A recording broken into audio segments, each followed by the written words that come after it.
नमस्कार मेरे प्यारे साथियों, आप सभी का यूजीसी नेट जेआरएफ उत्कर्ष के यूट्यूब चैनल पे हार्दिक स्वागत है। मैं योगेश कुमार चचड़ा आपके लिए लेके आया हूं पेपर सेकंड कॉमर्स सब्जेक्ट और यूनिट जो डिस्कस कर रहे हैं वो है लीगल एस्पेक्ट ऑफ बिजनेस, जिसमें हमने फर्स्ट चैप्टर स्टार्ट करा है सेल ऑफ गुड्स एक्ट 1930, जिसका फर्स्ट लेक्चर मैंने आपको प्रोवाइड करा दिया। आज हम बच्चा पार्टी करने वाले हैं सेकंड लेक्चर। ठीक है, सेकंड लेक्चर फर्स्ट यूनिट आज हम इसको यहां पर समाप्त करेंगे फर्स्ट यूनिट को। तो पहले के 15 मिनट, स्टार्टिंग के 15 मिनट्स में आपको रिवाइज कराने वाला हूं फर्स्ट लेक्चर। जल्दी से करना क्या है, आपको नोटबुक निकालनी है और नोटबुक में जो आपने नोट्स बनाए हैं उसे सामने लेके बैठिए। फटाफट से हम फर्स्ट लेक्चर रिवाइज करते हैं। रेडी?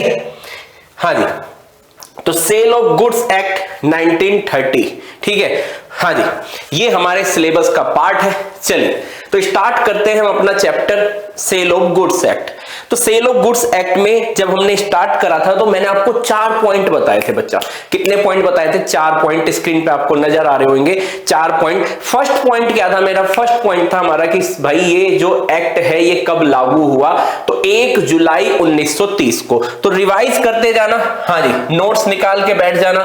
1 जुलाई 1930 को ये एक्ट लागू हुआ, पहला पॉइंट। दूसरा पॉइंट आता है कि भाई ये पूरे भारत में एप्लीकेबल है, पूरे भारत में, है ना। It is applicable to whole of India. पूरे भारत में बच्चा ये एप्लीकेबल है, पूरे भारत में। जम्मू एंड कश्मीर में भी ये लागू होता है क्योंकि अब वो हमारा स्टेट बन चुका है। तीसरा पॉइंट आता है कि सर 1930 से पहले, जब 1 जुलाई 1930 से पहले बना तो क्या हमारे पास सेल ऑफ गुड्स एक्ट नहीं था? तो 1 जुलाई 1930 से पहले सेल ऑफ गुड्स एक्ट नहीं था, सीधी सी बात है, जब इस डेट को आया है। लेकिन फिर सर कौन से प्रोविजन एप्लीकेबल होते थे, कौन सा एक्ट एप्लीकेबल होता था? तो हमारा होता था contract act. Indian contract act है बेटा 1872। उसमें चैप्टर नंबर कौन सा दे रखा है? चैप्टर नंबर 7 दे रखा है। तो प्यारे साथियों, चैप्टर नंबर 7 में ये प्रोविजन दिए हुए थे। 1 जुलाई 1930 को यहां से कॉन्ट्रैक्ट एक्ट से हटा के हमने अपना सेपरेट एक्ट बना लिया, जिसका नाम क्या है? जिसका नाम है सेल ऑफ गुड्स एक्ट। 1 जुलाई 1930 को कॉन्ट्रैक्ट एक्ट से हमने अलग एक एक्ट, सेपरेट एक्ट बना लिया। ठीक है। अब सर, अब अगर सेल की बात होगी, सेल ऑफ गुड्स एक्ट जहां पे एप्लीकेबल है, यानी कि एक स्पेशल एक्ट है, तो हम पहले सेल ऑफ गुड्स एक्ट देखेंगे कि भाई सेल ऑफ गुड्स एक्ट के प्रोविजन क्या कहते हैं, ठीक है, सेल के संबंध में। लेकिन अगर वहां पर हमारा sale of goods act silent होता है किसी पॉइंट पर, तो फिर वहां पर कॉन्ट्रैक्ट एक्ट एप्लीकेबल होगा। कॉन्ट्रैक्ट एक्ट क्या होगा? एप्लीकेबल हो जाएगा। लेकिन पहले हम सेल ऑफ गुड्स एक्ट के प्रोविजन चेक करेंगे, राइट। साइलेंट होगा तो हम सेल ऑफ गुड्स एक्ट पे जाएंगे। अब सेल ऑफ गुड्स एक्ट में देखो सेल का मतलब क्या है, तो यहां पे बता रहे हैं हमको सेल का मतलब क्या है। हाँ जी, सेक्शन क्या है हमारी?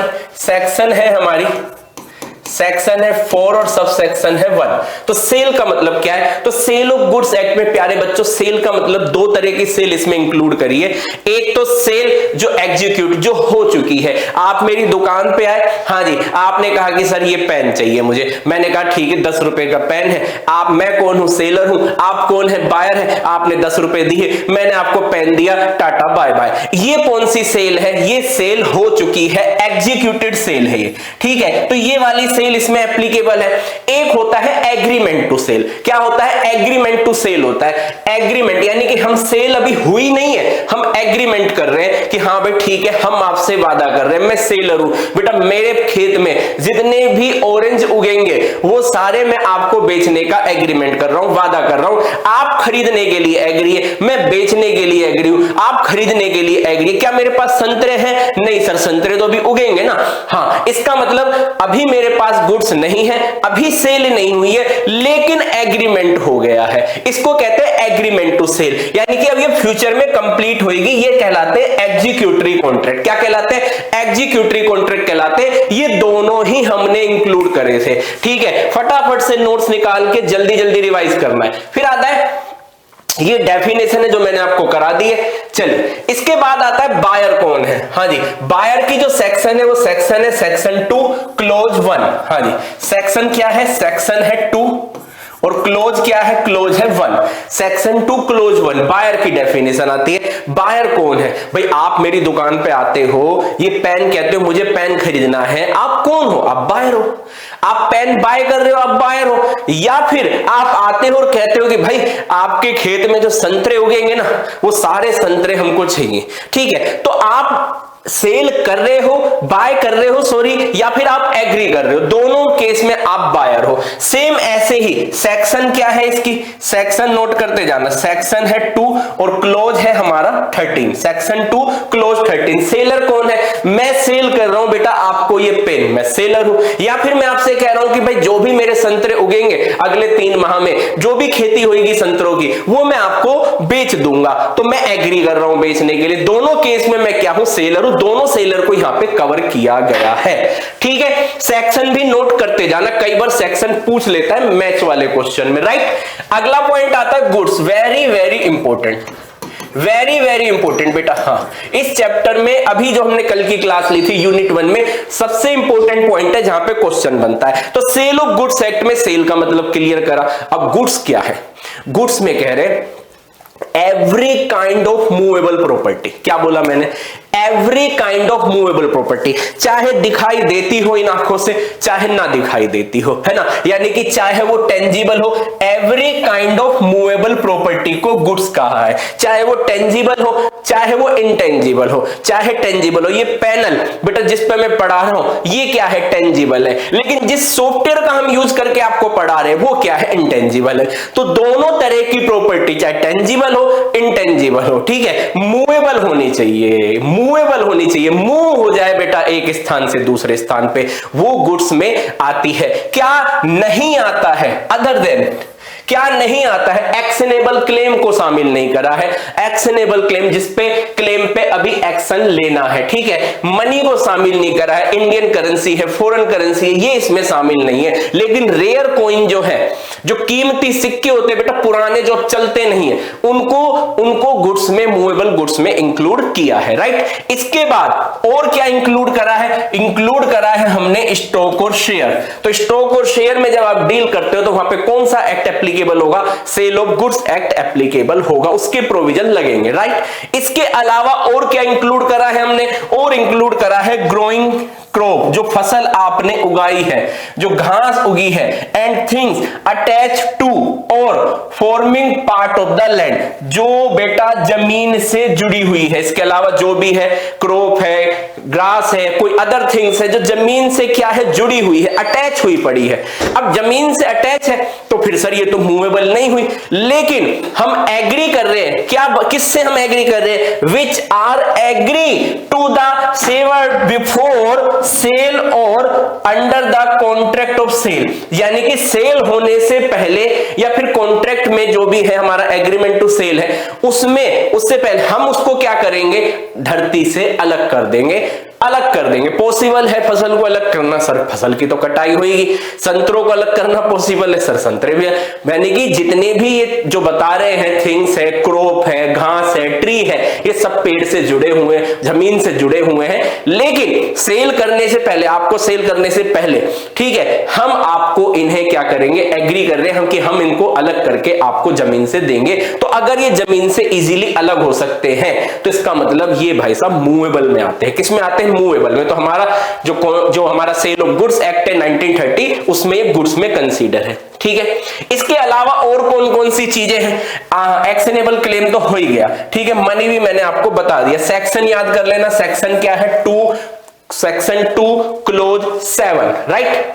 अब आता है, हाँ जी, ये भी मैंने आपको बता दिया कि जो अटैच है धरती से, ठीक है, वो मूवेबल नहीं है, लेकिन ट्री है, ग्रोइंग क्रॉप्स है, which can easily severed from the earth before sale, sale करने से पहले हम उनको अलग कर सकते हैं। इसलिए जो फ्रूट्स हैं, जो वेजिटेबल्स हैं, जो हमारे फ्लावर्स हैं, ये सारे के सारे हमारे किसका पार्ट है बच्चा, बच्चा पार्टी, ये हमारा पार्ट है मूवेबल गुड्स का, यानी कि हमारे जो सेल ऑफ गुड्स एक्ट है उसमें गुड्स में इंक्लूड होंगे। ठीक है, ट्री है जो, ठीक है, ये सारे के सारे हमारे गुड्स में क्या होंगे, इंक्लूड होंगे। इसके अलावा लाइव स्टॉक इंक्लूड होगा, ठीक है, काउ, बैफेलो, कैट, डॉग, ठीक है, ये सारे। पेटेंट, कॉपीराइट, इंटेंजिबल जो एसेट्स है, पेटेंट है, कॉपीराइट है, गुडविल है, ट्रेडमार्क है, सॉफ्टवेयर है, ये सारे के सारे मूवेबल है और सारे के सारे हमारी गुड्स की डेफिनेशन में कवर है। इसके अलावा शिप भी कवर है, शिप भी मूव करता है। इसके अलावा वाटर है, गैस है, इलेक्ट्रिसिटी है, बच्चा सब गुड्स में है। क्या नहीं है, क्या नहीं है, तो नहीं कौन कौन से नहीं है, तो इनको छोड़ दो, मनी को छोड़ दो, मूवेबल जो एक्शनेबल क्लेम है उसको छोड़ दो, इमूवेबल एसेट्स, इमूवेबल जो जमीन से जुड़ी हुई है, लैंड है, लैंड एंड बिल्डिंग है, इनको छोड़ दो, है ना, और सर्विसेज को छोड़ दो, और ह्यूमन बीइंग, आप और मैं, हम सबको छोड़ दो। इन सबको अगर आप छोड़ दोगे तो बाकी सारे कह रहे हैं बाकी सारी मूवेबल है। बाकी सारी कैसी है, मूवेबल है, मूवेबल है तो वो गुड्स में इंक्लूड है, राइट। इसके बाद हमने देखा गुड्स में कितनी तरह से उसको क्लासिफाई किया गया है। हाँ जी, क्लासिफिकेशन ऑफ गुड्स। तो पहला आता है एग्जिस्टिंग गुड्स, समझना। क्लासिफिकेशन ऑफ गुड्स में कि जो गुड्स है वो तो पढ़ लिया यार, समझ लिया गुड्स क्या होता है। क्लासिफिकेशन, कितनी कैटेगरी में हम उसको डिवाइड करते हैं, तो पहली कैटेगरी है बच्चा, पहली कैटेगरी है एग्जिस्टिंग गुड्स। एग्जिस्टिंग गुड्स क्या है बेटा, आप आए और आप कहते हैं कि सर हमें ये पेन दे दो, है ना, आपने उठाया पेन, बताओ इस पेन की प्राइस क्या है सर, मैंने कहा 10 रुपए है, ये बताओ मेरी दुकान पे अवेलेबल है या नहीं है, तो ये एग्जिस्टिंग गुड्स हो गया। कैसा हो गया, एग्जिस्टिंग गुड्स हो गया, राइट। अब एग्जिस्टिंग में कौन सा हो गया, ये स्पेसिफिक हो गया, क्योंकि आपने पेन उठा के इसका प्राइस पूछा, स्पेसिफिक हो गया। स्पेसिफिक, असर्टेन, असर्टेन का मतलब है जैसे मान लो कि मैं कोई वेजिटेबल्स की शॉप है, सारी वेजिटेबल्स मेरे यहाँ पे बेटा बिखरी हुई है, आपको मैंने एक बास्केट दी, आपने क्या करा, उसमें अच्छी अच्छी भिंडी छांट ली, भिंडी छांट के आप कह रहे हो कि बताओ ये भाई ये भिंडी है, आधा किलो भिंडी दे दो, तो ये कैसी हो गई, असर्टेन हो गई। लगभग ये दोनों सिमिलर ही होते हैं, स्पेसिफिक और असर्टेन गुड्स दोनों में ज्यादा डिफरेंस नहीं है, दोनों सिमिलर ही है, ठीक है। अब आती है अनसर्टेन गुड्स क्या है, तो पहला तो हो गया स्पेसिफिक या फिर असर्टेन, दूसरी कौन सी हो गई अनसर्टेन गुड्स, कौन कौन सी है। हाँ जी, अनसर्टेन गुड्स में क्या कवर करेंगे आप, तो अनसर्टेन गुड्स में हम कवर करेंगे, आप आए और मेरे पास बेटा ये पेन का पूरा बॉक्स है, देख रहे हो आप, ये बॉक्स है पूरा पेन, आपने कहा कि सर मुझे पेन दे दो, मैंने कहा ठीक है, आपने बताया नहीं कौन सा पेन देना है, मैंने आपको इनमें से कोई एक पेन निकाल के आपको दे दिया। ये कैसी गुड्स हो गई, ये हो गई बेटा आपकी अनअसर्टेन गुड्स, यानी कि जब हम गुड्स आपको सेल कर रहे हैं, आप बाय कर रहे हो, तब आपने गुड्स फाइनल नहीं करी है, ठीक है। जैसे आप टैबलेट लेने आते हो बेटा, मेरे पास पैरासीटामोल का पूरा पत्ता है मेरे पास, आप कहते हो कि सर हमें एक पैरासीटामोल दे दो, मैंने 10 गोली का पत्ता है, उसमें से आपने बताया थोड़ी ना कि कौन सी नंबर की गोली देनी है, मैंने एक गोली आपको निकाल के दे दी, तो ये जो गोली थी, जो टैबलेट थी, वो कैसी थी, अनअसर्टेन टैबलेट थी, फाइनल नहीं थी। समझ आ गया नहीं आ गया। स्पेसिफिक, जब आप प्रोडक्ट बेटा हाथ रख के इशारा करके या फाइनल करके आप बताते हो कि भाई ये चाहिए हमें, वो स्पेसिफिक। अनअसर्टेन, जब आप पूरे 100 पेन में से एक पेन के आप करते हो और आप बता नहीं रहे कौन सा पेन, तो मैं आपको कोई भी पेन उठा के आपको दे देता हूं। समझ आ गया। हाँ जी, अगला आता है फ्यूचर गुड्स। फ्यूचर गुड्स क्या होते हैं भाई, गुड्स इसका मतलब अभी तो नहीं है मेरी दुकान में। हाँ जी, जैसे मान लो मैं आपसे कहता हूं कि भाई मेरे खेत में जो भी गन्ने उगेंगे वो मैं बेचने को तैयार हूं आपको, है ना, 2 बीघा में जो भी गन्ने उगेंगे वो मैं आपको बेच दूंगा। आप कह रहे हो ठीक है सर हम भी ले लेंगे, तैयार है हम भी लेने के लिए, आप बाय करने के लिए रेडी हो, मैं सेल करने के लिए रेडी हूं। क्या ये गुड्स मेरे पास है अभी इस टाइम दुकान में अवेलेबल है? नहीं, ये मेरा कौन सा गुड्स कहलाता है, फ्यूचर गुड्स कहलाता है ना, फ्यूचर गुड्स। और इसमें जो सेल होती है ना वो कैसी होती है, एग्रीमेंट टू सेल होती है। कैसी होती है, agreement to sell, right. Future goods में एक होता है कॉन्टीजेंट गुड्स। फ्यूचर गुड्स यानी कि फ्यूचर की इसी डेट पर कोई कंडीशन पूरी होगी तो गुड्स मेरे पास आएगा, अभी नहीं है मेरे पास, ठीक है। इसके बाद आ जाता है कॉन्टीजेंट गुड्स। कॉन्टीजेंट गुड्स क्या होते हैं, कॉन्टीजेंट गुड्स बेटा वो गुड्स जो मैं आपको बेच रहा हूं, लेकिन मैं क्या कह रहा हूं कि यार ठीक है वो जो BMW है वो आपको मिल जाएगी। आप कह रहे हो ठीक है सर कितने की मिलेंगे, मैंने 50 लाख रुपए में आपको दे देंगे हम, ठीक है BMW। और लेकिन जो उसका मालिक है अगर मैं उससे खरीद पाया तो मैं आपको दे दूंगा, तो कैसा हो गया, तो ये तो भाई तो कॉन्टिजेंट हो गया ना। अब उसका मालिक वो मेरे को बेचेगा नहीं बेचेगा ये तो उस पर डिपेंड करता है, लेकिन मैंने आपसे डील कर ली, मैंने कहा ठीक है सर, तो ऐसे गुड्स जो मेरी बेटा पहुंच में है ही नहीं अभी और वो मेरे होंगे नहीं होंगे, वो एक कंडीशन पे डिपेंड करता है, सिचुएशन पे डिपेंड करता है। कॉन्टिजेंट हो गया, वो मेरे होंगे नहीं होंगे पता नहीं भाई। वो मैं आपसे जो कार की डील कर रहा हूं, मैं आपसे कह रहा हूं कि ठीक है वो जो पेंटिंग है जो बेटा बहुत वर्ल्ड फेमस पेंटिंग है मैं आपको दे दूंगा, लेकिन बात ये कि वो जिसके पास पेंटिंग है वो मुझे देगा तो ही मैं आपको दे पाऊंगा। अब कंडीशन लग गई, अनसर्टेनिटी आ गई उसमें, वो देगा नहीं देगा कुछ पता नहीं है, कंटीजेंट हो गया, समझ रहे हो। फ्यूचर में हो भी सकता है वो पेंटिंग मुझे दे दे तो मैं आपको बेच दूंगा, क्या पता वो नहीं देगा तो मैं आपको नहीं बेच पाऊंगा। तो ऐसे गुड्स हमारे कहलाते हैं कॉन्टीजेंट गुड्स। ठीक है, कल की क्लास का चल रहा है रिवीजन। क्या चल रहा है बच्चा? रिवीजन चल रहा है कल की क्लास का, नोट सामने होने चाहिए। हाँ जी, अब आते हैं 4th नंबर पे प्राइस पे। प्राइस की सेक्शन है हमारी, हाँ जी प्राइस की सेक्शन है हमारी, सेक्शन है 10 और सेक्शन है 2 और सबसेक्शन क्या है 10 है।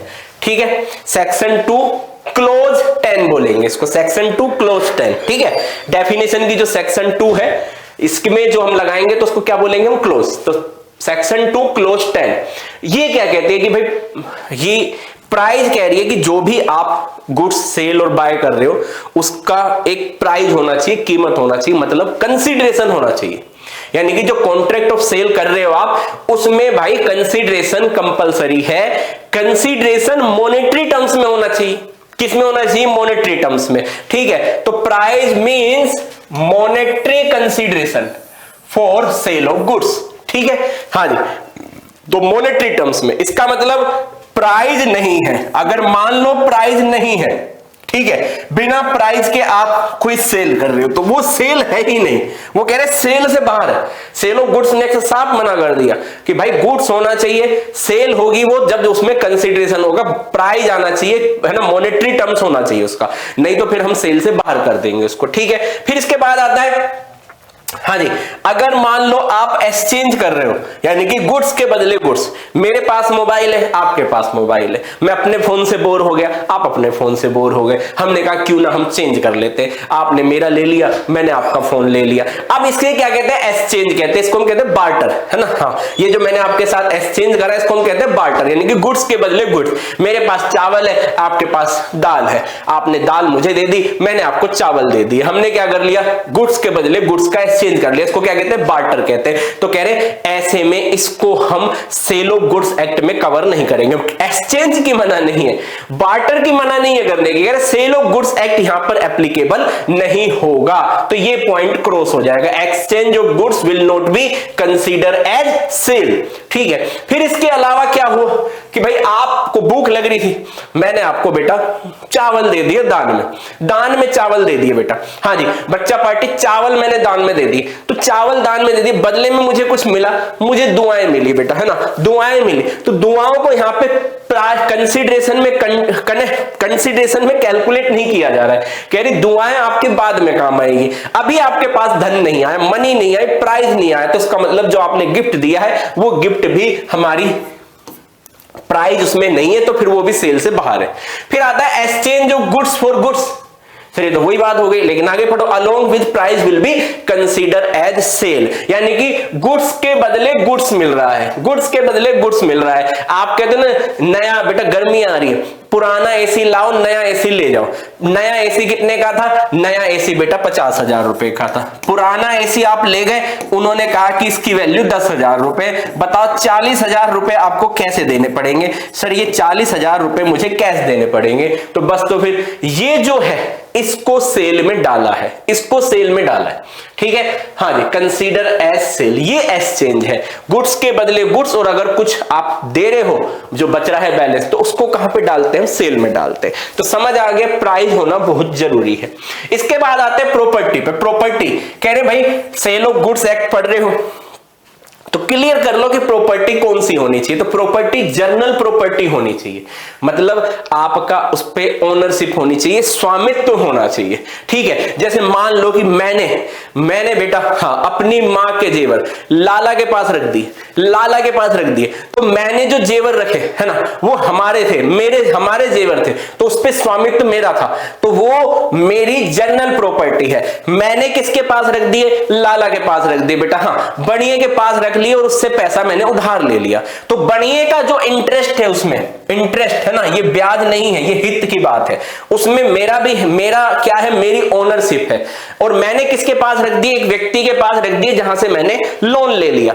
हाँ जी, वो व्यक्ति का उस गहनों में इंटरेस्ट है, हित है। वो व्यक्ति अगर मान लो मैं उसे लोन नहीं दे रहा हूं, इंटरेस्ट नहीं दे रहा हूं, तो वो उसको आगे से बेच के वसूल कर सकता है, वहां पर sale of goods act applicable नहीं होगा। अगर मैं उसे आगे बेचता हूं, लाला को बेचता हूं, किसी को भी बेचता हूं, तो sale of goods act applicable होगा। मतलब जो प्रॉपर्टी आप सेल कर रहे हो, जो गुड्स आप सेल कर रहे हो, उस पे ओनरशिप होना जरूरी है। इंटरेस्ट है आपका, उससे काम नहीं चलेगा। तो किस में डील करते हैं हम जनरल प्रॉपर्टी में डील करते हैं, स्पेसिफिक प्रॉपर्टी में डील नहीं करते। सेल ऑफ गुड्स एक्ट जब हम समझते हैं, राइट। चलिए, इसके बाद आता है डॉक्यूमेंट शोइंग टाइटल। हाँ जी, documents showing title of goods. Title of goods यानी कि टाइटल ऑफ गुड्स का मतलब होता है स्वामित्व। ठीक है, तो ऐसा डॉक्यूमेंट्स जो स्वामित्व बता रहा है कि स्वामित्व किसका है ना। It is a documents which show the ownership. क्या शो कर रहा है? ओनरशिप शो कर रहा है, मालिकाना हक बता रहा है। अगर ऐसा कोई डॉक्यूमेंट्स है जो मालिकाना हक बता रहा है, सर ऐसा कौन सा डॉक्यूमेंट्स होता है? उससे कोई लेना देना नहीं है। जैसे मेरे पास वॉलेट नहीं लाया अभी मैं, तो मैं आरसी दिखाता आपको, आपके आसपास होगी है ना, आप देखना, क्या पता आपके भी नाम हो, कोई बाइक हो, स्कूटी हो, कार हो, तो उसमें देखना उस आरसी में बाइक नंबर होगा, कार नंबर होगा, आपका नाम होगा, आपका पता होगा, समझ रहे हो। तो वो पता लगेगा कि ये फलानी बाइक इस नंबर की, ये इस व्यक्ति के नाम है, समझ रहे हो मेरी बात।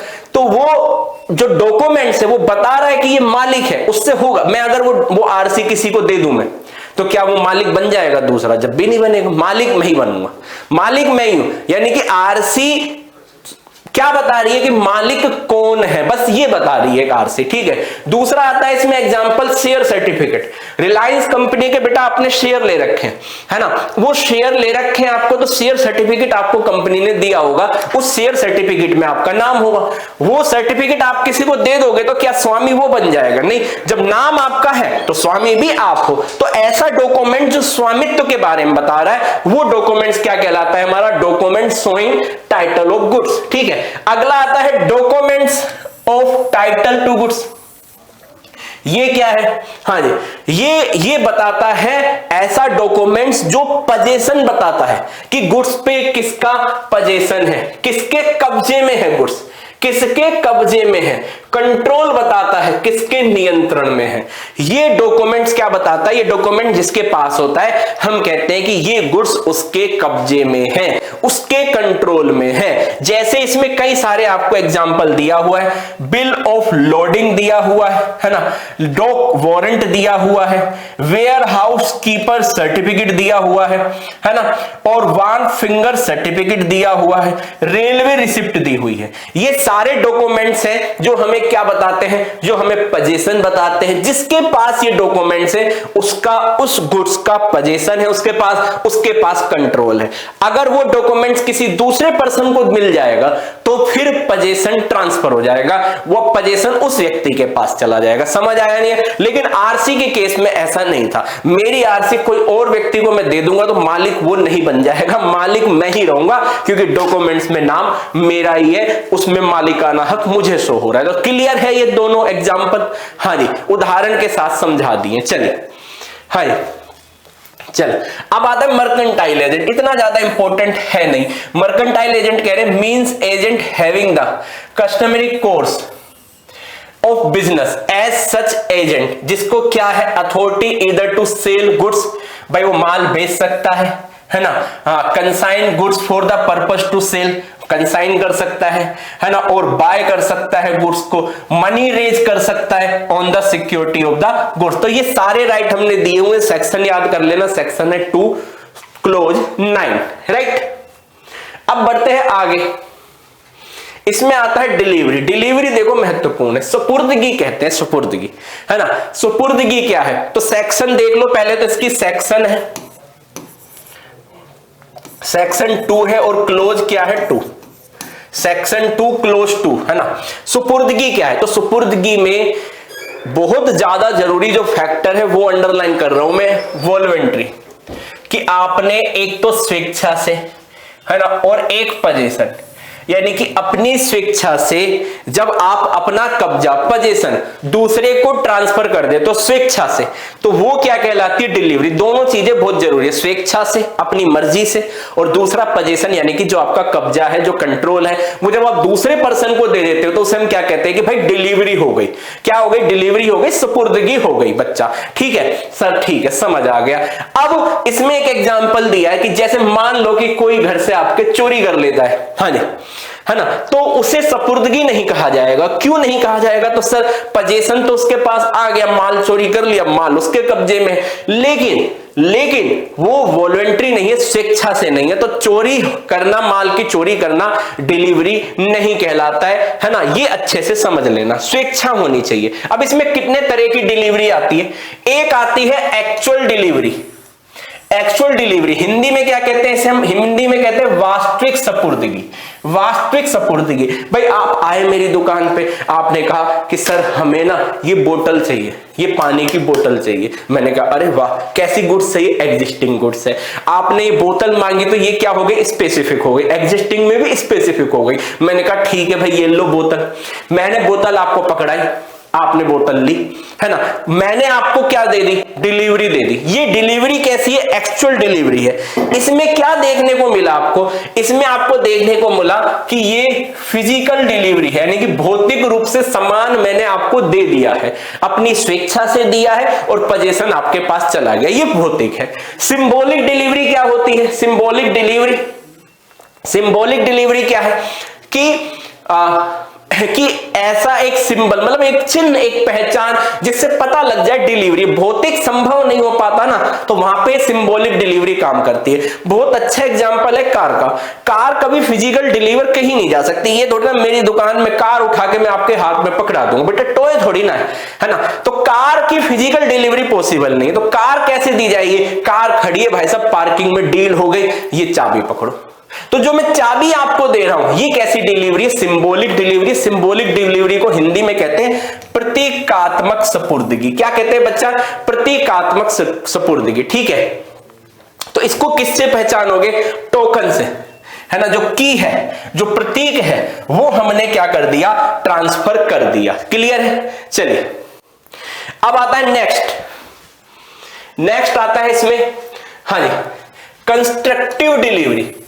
कंस्ट्रक्टिव डिलीवरी, इसको कहते हैं प्रतिलक्षित सुपुर्दगी। अब ये क्या है, देखो इसको समझना है, समझो ध्यान से। भाई मेरा क्या था, मेरे गांव में एक गोडाउन था, ठीक है, ये गोडाउन है ये मेरा, ठीक है। यहां पे मैं हूं ए नाम का व्यक्ति, ठीक है। मेरा इस गोडाउन में माल रखा है, ये माल रखा है मेरा इस गोडाउन में। यहां पे जो बेटा, जो गोडाउन का जो वेयर हाउस का जो कीपर है वो बैठा है, उसका नाम है सी, ठीक है। मैंने ये गुड्स बी को सेल कर दिया, जो बी नाम का व्यक्ति है, मैंने ये गुड्स क्या कर दिया, बी को सेल कर दिया, है ना। बी ने कहा गुड्स कहां है, मैंने कहा यार गोडाउन है ना, जो ए नाम का गोडाउन है, सॉरी जो जहां पे सी बैठता है, गांव में एक ही गोडाउन है बेटा हमारे। तो मैंने कहा गोडाउन में रखा है, जगह नहीं है रखने की मेरे पास। वो कह रहा है, बी कह रहा है यार जगह तो मेरे पास भी नहीं है, तो ऐसे करते वहीं रखा रहने दे, ठीक है। गुड्स मैंने किसको सेल कर दिया, बी को सेल कर दिया। अब मैंने ये इंफॉर्मेशन किसको दे दी, सी को दे दी। मैं ए हूं, मैंने गुड्स बी को सेल कर दिया, गोडाउन में रखा था गुड्स, बी को सेल करने के बाद बी कह रहा है कि ठीक है वहीं रखा रहने दो, मेरे पास भी गोडाउन नहीं, गांव में दूसरा गोडाउन है ही नहीं, ठीक है। मैंने सी को इन्फॉर्म कर दिया कि भाई साहब पहले ये माल मेरे उस पे रखा हुआ था, है ना, अब मैंने ये बी को सेल कर दिया। अब ये सी, बी, इसका स्वामित्व किसके पास है, बी के पास है, पोजीशन किसके पास है, बी के। तो बी के उस पे अब आप रखोगे इसको, तो वो कह रहे ठीक है भाई। तो ये जो डिलीवरी होती है इसको कहते हैं कंस्ट्रक्टिव डिलीवरी। इसमें क्या होता है, when it is affected without any change, without any change in the custody, बिना कस्टडी चेंज हुए, बिना एक्चुअल पोजीशन चेंज हुए ये गुड्स क्या हो गई, ट्रांसफर हो गई, है ना, डिलीवरी हो गई, नहीं हो गई, ना तो एक्चुअल कस्टडी चेंज हुई ना पोजीशन चेंज हुआ। जो सी के पास था एक्चुअल कस्टडी पोजीशन किसके पास था, सी के गोडाउन में माल रखा है, ठीक है, तो वहीं पे थी कस्टडी, तो बिना कस्टडी चेंज हुए, है ना, without any change in custody और एनी पोजीशन, जब यह अभिरक्षा या वास्तविक कब्जे में किसी परिवर्तन के बिना प्रभावित हो, बिना परिवर्तन के गुड्स वहीं रखा है, वहीं की वहीं हमारा जो है पोजीशन हमने किसको ट्रांसफर कर दिया, डिलीवरी किसको दे दी, सॉरी किसको दे दी हमने, बी को डिलीवरी दे दी, गुड्स वहीं रखा हुआ है, क्लियर है। तो इसको कहते हैं कंस्ट्रक्टिव, हिंदी में याद रख लेना प्रलक्षित सपुर्दगी कहते हैं, प्रलक्षित, राइट।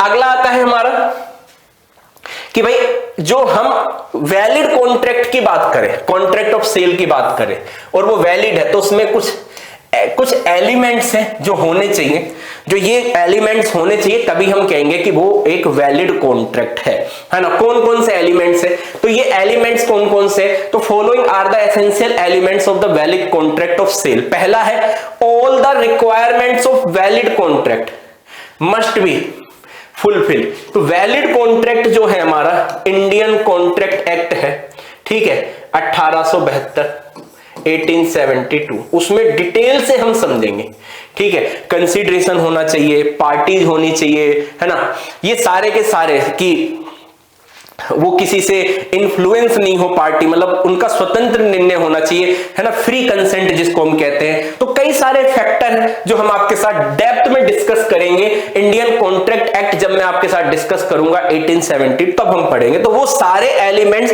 इस कॉन्ट्रैक्ट में, भाई ये भी तो कॉन्ट्रैक्ट है, मैं आपको गुड्स सेल कर रहा हूं, आप बाय कर रहे हो, ये भी कॉन्ट्रैक्ट है, लेकिन इसके लिए स्पेशल एक्ट बन गया, ठीक है, स्पेशल एक्ट बन गया। लेकिन ये कह रहे हैं कि जो कॉन्ट्रैक्ट एक्ट में जो आप डिस्कस करोगे, जो भी एलिमेंट्स होते हैं कॉन्ट्रैक्ट में वैलिड, वो सारे यहां पर होने चाहिए, तभी ये कॉन्ट्रैक्ट वैलिड होगा, राइट।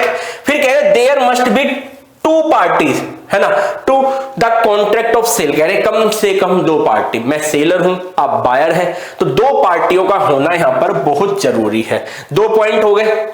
तीसरा पॉइंट आता है there must be some goods. Goods आपने डेफिनेशन क्लियर कर ली गुड्स की, every kind of movable property, क्या इंक्लूड है क्या एक्सक्लूड है समझा दिया मैंने। गुड्स होनी चाहिए, सेल ऑफ गुड्स एक्ट जो है उसकी जो 1930 है उसमें जो गुड्स बताया है वो होनी चाहिए, ठीक है। अगला आता है the property in the goods must be transfer to the buyer, है ना। तो प्रॉपर्टी क्या है, ट्रांसफर होनी चाहिए। प्रॉपर्टी ट्रांसफर का मतलब यहां पर ओनरशिप से है ना, बायर को ट्रांसफर होनी चाहिए, क्या होनी चाहिए, ट्रांसफर होनी चाहिए। तो भाई क्या ट्रांसफर होंगे, तो हम किसे ट्रांसफर कहेंगे कि ओनरशिप ट्रांसफर होनी चाहिए। ओनरशिप ट्रांसफर नहीं होगी ना तो यहां पे आप क्या कर रहे हैं, यहां कुछ नहीं है, यहां पे काम का ही नहीं, ओनरशिप जरूरी है ट्रांसफर होनी। समझ आया नहीं है। अगला आ रहा है there must be some price, भाई कंसीडरेशन होना चाहिए, किसमें होना चाहिए, प्राइज में होना चाहिए, मॉनेटरी कंसीडरेशन होना चाहिए, ठीक है। A contract of sale can be absolute हो सकता है, सब चीजें पहले से, है ना, जो भी है। और फिर कंडीशनल, यानी कि कुछ कंडीशन भी लगा सकते हैं, कंडीशनल भी हो सकता है, एब्सोल्यूट भी हो सकता है ना। समझ आ रहा है नहीं आ रहा, हाँ जी। पूर्ण होना चाहिए, सशर्त होना चाहिए। तो ये एलिमेंट्स है, ये होंगे हमारे कॉन्ट्रैक्ट ऑफ सेल में, तो हम कहेंगे हमारा ये वैलिड है, नहीं तो भाई ये कॉन्ट्रैक्ट आपका वैलिड नहीं होगा। अब आते हैं सेल और एग्रीमेंट टू सेल में क्या डिफरेंस है। ज्यादा लंबा चल गया लगता है मुझे रिवीजन, है ना, 15 मिनट बोली थी, ज्यादा हो गए बेटा, कोई बात नहीं, फायदा तो हमारा ही हो रहा है, आपका भी फायदा है, मेरा भी फायदा है, आपके फायदे में मेरा फायदा है, आपको चीजें अच्छे से दिमाग में सेट बैठ रही है। पर नोट्स बना लेना, है ना, हाँ बार बार कह रहा हूं, नहीं तो फिर हमारी और आपकी नहीं जम पाएगी, है ना, क्योंकि परिणाम रिजल्ट नहीं निकल पाएगा बिना नोट्स बनाए। नोट्स बनाने पड़ेंगे आपको, और कोई ऑप्शन नहीं है। प्रिंट मिंट निकालने से कुछ काम नहीं चलने वाला, अपने हाथ से नोट्स बनाओ, चाहे समरी ही ठीक, है ना, नोट्स जरूर बनाओ। सेल और एग्रीमेंट टू सेल क्या है, तो सेल मैंने आपको बताया था भाई आप आए मेरी दुकान पे, आपने कहा पेन चाहिए, मैंने कहा बिल्कुल बेचने के लिए बैठे, लो मालिक 10 रुपए लाओ, पेन ले जाओ, हाँ जी, ये क्या है, ये सेल है। आप आए, आप कह रहे हो कि आपके जो बाग में जो संतरे उगेंगे ना, बहुत सुना है आपके संतरे बहुत मीठे होते, हमने कहा बिल्कुल हाँ जी। तो कह रहे सारे संतरे हमें चाहिए, हमने कहा ठीक है जी, अभी तो नहीं उगे ना, अभी दोगे नहीं है, तो हम क्या कर रहे हैं, आप मैं बेचने के लिए एग्री हूं, आप सेल करने के लिए एग्री हो, पर गुड्स तो है ही नहीं, अभी तो आएगी, तैयार होएगी, वो प्रोडक्शन होगा, मैन्युफैक्चर होगा या उगेगी, जो भी है, अभी वो गुड्स नहीं है, विद्यमान नहीं, एग्जिस्टिंग गुड्स की बात नहीं हो रही, फ्यूचर गुड्स है। तो यहां पे एग्रीमेंट टू सेल होगा, क्या होगा, एग्रीमेंट टू सेल होगा। क्लियर है, इसका मतलब सेल हुई नहीं है ना। पर ये दोनों के दोनों किस में कवर है, आपको बता दिया, ये एग्जीक्यूटरी है, ये एग्जीक्यूटेड है और ये एग्जीक्यूटरी है, दोनों के दोनों कॉन्ट्रैक्ट हमारे सेल ऑफ गुड्स एक्ट में कवर है। ठीक है, तो सेल का मतलब क्या है, हाँ जी, the property in goods passes from the seller immediately. फिर यहां पे कह रहे हैं कि आप तुरंत इसको ट्रांसफर कर देते हो, एक के पास से दूसरे के पास चली जाती है सेल में, जैसे पेन मैंने आपको दे दिया, यहां पे कह रहे हैं यहां है गुड्स है ही नहीं, है ना, ये शुरू की लाइन तो आपको डिलीट करनी थी, यहां तक, यहां से स्टार्ट था ये। हाँ, in agreement to sell the ownership of the property will pass from the seller to the buyer at some future time, है ना, या फिर कंडीशन फुलफिल होने पे, फ्यूचर की बात कर रहे, गुड्स है ही नहीं, है ना, अभी है ही नहीं तो मैं दूं कहां से आपको, तो ये एग्रीमेंट टू सेल की बात है।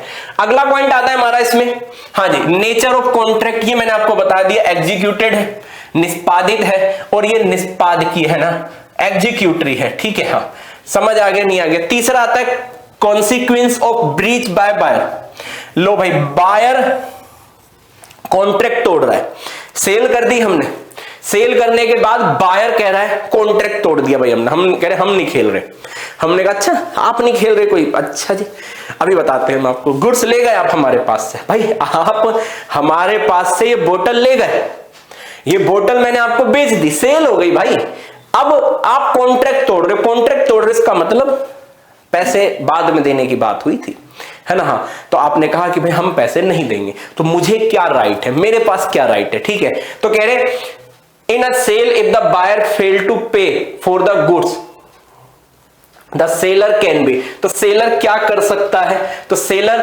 केस कर सकता है बेटा, sue him for recovery of price, तो इस बोतल का पैसा मैं आपसे वसूल करने के लिए से आपके ऊपर केस कर सकता हूं, है ना, कोर्ट में मिलेंगे, और जितना मेरे को क्लेम जो डैमेज हुआ है उसका मैं आपको क्लेम कर सकता हूं। तो बायर को राइट है, सेल होने के बाद अगर बायर कॉन्ट्रैक्ट तोड़ता है ना, तो आपको सेलर को राइट मिल रखे कि सेलर पैसे की वसूली कर सकता है, कोर्ट केस कर सकता है और डैमेज भी मांग सकता है। ठीक है, अब एग्रीमेंट टू सेल में क्या होगा, एग्रीमेंट टू सेल में क्या होगा कि भाई मैंने तो आपके लिए बेटा अपने बगीचे में संतरे उगा लिए, वो तो मैं वैसे भी उगाने वाला था, हाँ जी, लेकिन आपका मेरे से एग्रीमेंट हुआ पड़ा है कि वो सारे संतरे मुझे, मैं आपको बेचने को तैयार हूं, आप खरीदने को तैयार हो, आप मना कर देते हो, संतरे उग के तैयार कट के हमने रखे, पैकिंग कर रहे, आप आए कि यार योगेश जी हाँ हमें संतरे नहीं लेने, आपसे सस्ते दाम पे हमें कहीं और मिल गए, आपने बेटा मेरा क्या करा, एग्रीमेंट तोड़ दिया।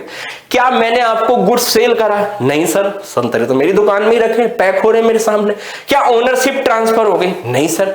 आके सामने वाला बायर मना कर सकता है, बिल्कुल कर सकता है, कॉन्ट्रैक्ट तोड़ दिया, तो मैं क्या करूंगा, मेरे पास क्या राइट है, मैं एज ए सेलर मेरे पास क्या राइट है, तो मैं कोर्ट में जाके सिर्फ डैमेज की मांग कर सकता हूं, संतरे में जबरदस्ती आपको नहीं पकड़ा सकता, आपसे पैसे नहीं ले सकता, क्योंकि ओनरशिप ट्रांसफर ही नहीं हुई थी, मेरे ही नाम है ओनरशिप, अभी भी संतरे मेरे ही नाम है, समझ रहे हो मेरी बात, तो सिर्फ डैमेज की डिमांड मैं कर सकता हूं, समझ आ गया। तो ये बात है किसमें, एग्रीमेंट टू सेल में। अब आता है कि सर सेल करने के बाद अगर सेलर एग्रीमेंट तोड़ दे, सेलर कह दे मैं तोड़ दूं बेटा, मैंने धोखा दे दिया, बस आपको गुड्स सेल करने के बाद मैंने धोखा दे दिया, तो आपके पास क्या राइट है, बायर के पास क्या राइट है, बायर के पास राइट है कि वो कोर्ट में जा सकता है। कोर्ट में जाके वो क्या कहेगा, तो मैं आपको बताता हूं सिचुएशन। भाई कोई पेंटिंग थी बहुत कीमती, मैंने आपको बेच दी, आपने कहा भाई पेंटिंग कितने की, मैंने कहा 2 करोड़ रुपए की, आपसे मेरी डील हो गई, ठीक है, आपको मैंने पेंटिंग बेच दी, आपने कहा कि भाई मैं 7 दिन बाद आऊंगा दुबई से, तब मैं यहां से अपनी पेंटिंग उठा लूंगा, मेरे बंदे उठा लेंगे। मैंने कहा ठीक है सर सेठ जी कोई बात नहीं, पेंटिंग सेफ रखिए, तिजोरी में रखिए। बाद में कोई और सेठ आया, उसने उसके मुझे बेटा 3 करोड़ रुपए दे दिए। मैंने कहा पेंटिंग, मैंने कहा देख लेंगे, उससे निपट लेंगे। मैंने पेंटिंग थर्ड पार्टी को सेल कर दी, थर्ड पार्टी को सेल कर दी। तो जब मैंने सेल करी थी आपको, तो ओनरशिप तो ट्रांसफर हो गई थी। अब वो मेरे बस पोजीशन में रखी थी। क्या मुझे राइट था दूसरे पार्टी को सेल करने का? मुझे राइट नहीं था, लेकिन मैंने तो कर दी सेल। तो वो आप कोर्ट में जाओगे और कोर्ट में जाके बायर क्या कहेगा कि भाई मुझे मेरी जो थर्ड पार्टी है उससे मेरा गुड्स मुझे रिटर्न दिलाओ, उस पार्टी से वो बेटा उससे मुझे वापस लेके कोर्ट मुझसे वापस दिला के आपको देना पड़ेगा गुड्स। तो आप क्या करोगे? आपके पास क्या राइट है? तो आप क्लेम करोगे delivery of the goods from third party. Third party से गुड्स की डिलीवरी मांगोगे आप। दूसरा आपके पास राइट है कि आपको जो डैमेज हुआ है, जो नुकसान हुआ है, उसके लिए भी आप मुझसे क्लेम के लिए दावा कर सकते हो। ये 2 राइट बायर के पास है, ठीक है। अगर एग्रीमेंट टू सेल होता, मतलब आप और मेरे बीच में बात हुई थी कि आपके बगीचे में जितने भी संतरे उगेंगे सारे आप खरीदोगे, मैंने कहा मैं बेचूंगा, आप खरीदोगे, डील हो गई, एग्रीमेंट हो गया।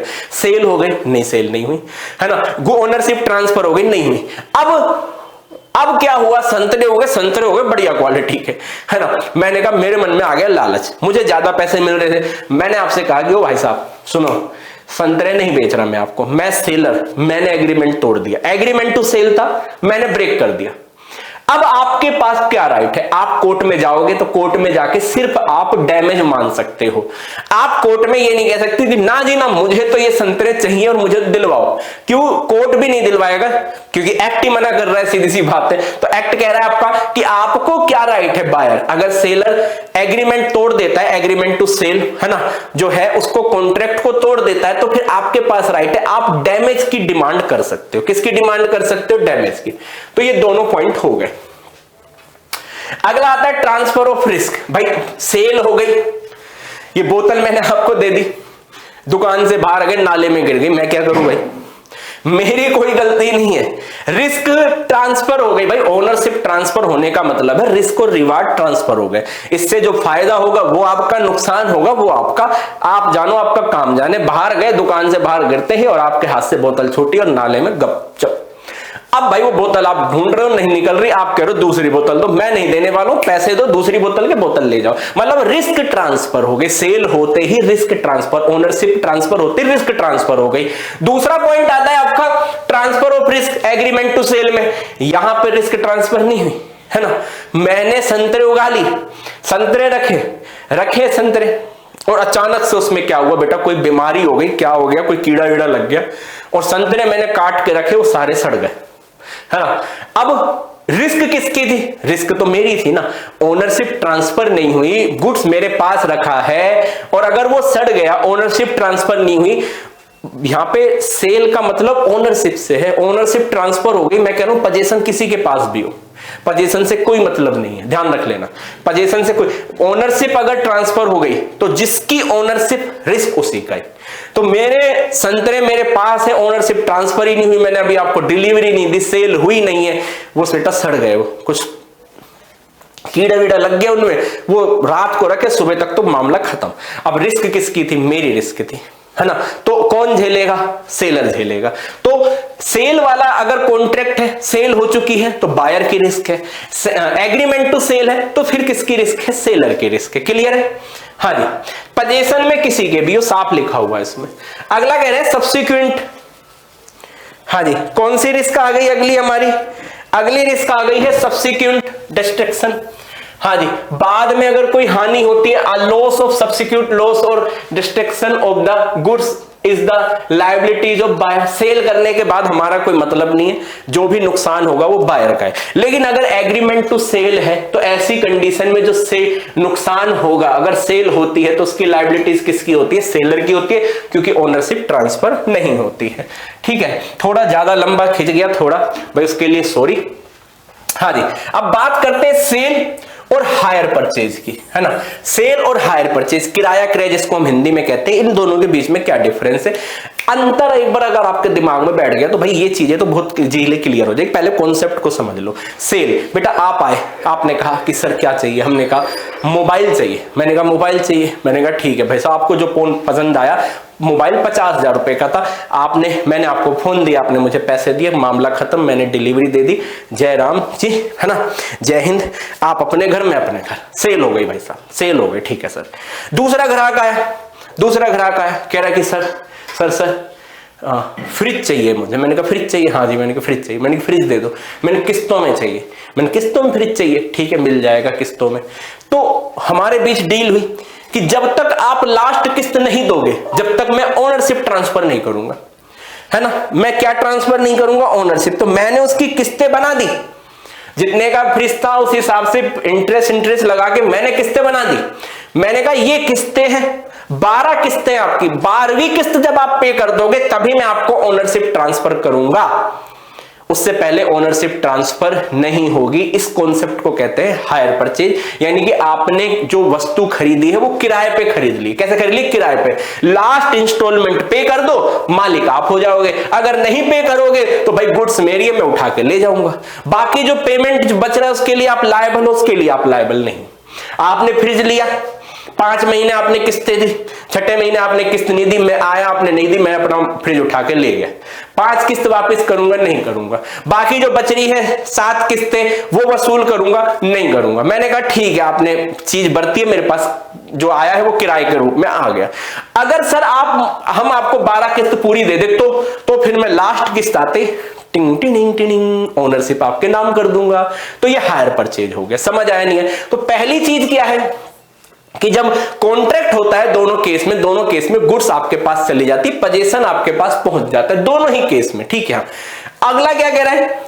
ओनरशिप कब मिलेगी? ओनरशिप कब मिलेगी? The position of the buyer is that and owner of the goods. भाई जब मैंने आपको गुड्स सेल कर दी, सेल तभी हुई है, ओनरशिप ट्रांसफर हुई है। लेकिन हायर परचेज में तब होगी जब last instalment, the position of the hirer is that to valid till the pay the last instalment. जब आप लास्ट इंस्टॉलमेंट, है ना, किराए पर लेने वाले की स्थिति में तब तक जमानतदार की होती है जब तक वह अंतिम किस्त का भुगतान नहीं कर देता। जैसे अंतिम किस्त का भुगतान करेगा तो प्रॉपर्टी की जो ओनरशिप है वो क्या हो जाएगी? ट्रांसफर हो जाएगी, ठीक है। हाँ जी। तीसरा आता है the buyer can not terminate the contract, है ना। और इसमें क्या कह रहे हैं? हाँ जी, क्या कह रहे हैं? एंड बाउंड टू पे the price of the goods. भाई बायर टर्मिनेट नहीं कर सकता, उसको पेमेंट करना पड़ेगा। सेल हो गई, आपको पेमेंट करना पड़ेगा, ठीक है। आप मेरी दुकान से मोबाइल ले गए, मैंने आपको दे दिया, अब अगर पेमेंट आपको रह रहा है तो आप बाकी पेमेंट आप करोगे। यहां पे कह रहे हैं यदि जो हायर परचेज है इसमें आप कभी भी गुड्स मुझे लौटा सकते हो, कभी भी। बायर जब चाहे टर्मिनेट कर सकता है, जब चाहे वो गुड्स को लौटा सकता है कि ये पकड़ो भाई मुझे नहीं लेनी, है ना। यदि किराए पर लेने वाले चाहे तो शेष किस्तों का भुगतान करने के दायित्व के बिना माल उसके मालिक को लौटाकर अनुबंध समाप्त कर सकता है। 12 किस्त थी, 5 आपने दे दी, 7 आप नहीं देना चाहते, आओ भाई साहब मेरा गुड्स वापस दे दो, मैं आपको 5 वापस नहीं करूंगा, 7 आपसे मैं लूंगा नहीं। समझ रहे हो मेरी बात? चलिए अगला पॉइंट आता है the seller take the risk of any loss resulting from the insolvency of the buyer. तो यहां पे कह रहे हैं कि अगर मैंने मान लो आपको मोबाइल उधार दे दिया और आप उधार ले गए मेरे से 50,000 रुपए का मोबाइल, कह रहे दे देंगे सर 1 महीने बाद। मैंने कहा ठीक है, जानकारी है दे दोगे, कहां जाएगा पैसा? कहीं नहीं जाने वाला। मैंने विश्वास पे चीज बेच दी, बाद में आप इंसॉल्वेंट हो गए, दिवालिया हो गए। दिवालिया मतलब आपके दायित्व ज्यादा है, संपत्ति कम है, कोर्ट ने आपको दिवालिया घोषित कर दिया, मुझे कुछ मिलने वाला नहीं है। अब जो लॉस होएगा वो सेलर को वहन करना पड़ेगा इंसॉल्वेंसी के केस में, है ना। तो फिर सेलर कुछ नहीं कर सकता। कोर्ट ने जब इंसॉल्वेंट कर दिया कि भाई इसके पास कुछ है ही नहीं तो मुझे भी कुछ नहीं मिलने वाला, ठीक है, किडनी में बेचने, कोर्ट किडनी बेचने नहीं देगा कि आप किस सोच रहे हो कि उसकी किडनी बेच के पैसा वसूल कर लोगे। नहीं, मनुष्य पहले है ना, कानून की नजर में पैसे वैसे तो आते जाते रहते हैं ना। तो पैसा वसूल नहीं होगा, कोर्ट से भी वसूल नहीं कर सकता इंसॉल्वेंसी में। लेकिन अगर हायर परचेज पे मैंने माल बेचा, उसने 5 किस्तें दे दी, 30 किस्त में लेने गया तो सामने वाला कह रहा भाई हम तो इंसॉल्वेंट हो गए, हमारे पास पैसा नहीं है। हमने कहा पैसा नहीं है, कोई बात नहीं, हमारा फ्रिज दे दो वापस। हम अपना फ्रिज उठाए और ले आए, क्या हम ऐसा कर सकते हैं? बिल्कुल हम कर सकते हैं। ऐसे में हमें कोई लॉस नहीं होने वाला। 5 किस्तें मिल गई, हम समझेंगे वो किराया हमें मिल गया, 5 महीने आपने यूज कर ली चीज, ठीक है। तो ऐसी कंडीशन में मालिक ऐसा कोई जोखिम नहीं लेता, क्योंकि यदि किराए पर लेने वाला किस्त का भुगतान करने में विफल रहता है तो मालिक सामान को वापस लेने का अधिकार है, ठीक है। अब आती है 5वें पॉइंट पे बात, जहां मैंने आपको मोबाइल सेल करा, मैंने आपको सेल करा, ओनरशिप ट्रांसफर कर दी, आपने अपने दोस्त को बेच दिया, है ना। कल आपने अपने दोस्त को बेच दिया, बेच सकते हो, बिल्कुल बेच सकते हो, आपका राइट है उस गुड्स पे। आप चाहे बेचो, चाहे आप कस्टडी में रखो, चाहे आप गिरवी रखो, तोड़ दो, नाले में, जो मन चाहे वो करो, क्योंकि सेल हो चुकी है, ओनरशिप ट्रांसफर हो चुकी है, ठीक है। 5वां पॉइंट आता है हायर परचेज में। हायर परचेज फिर लेके गए आप किस्तों पे, है ना, किस्तें आप दे नहीं रहे हो, कह रहे हो गुड्स बेच के हम फरार हो जाते, निकल जाते, बेच दो किसी को। लेकिन मैं क्या कर सकता हूं बेटा, कोर्ट में चला जाऊंगा और आपसे मैं वो गुड्स वापस लेके रहूंगा।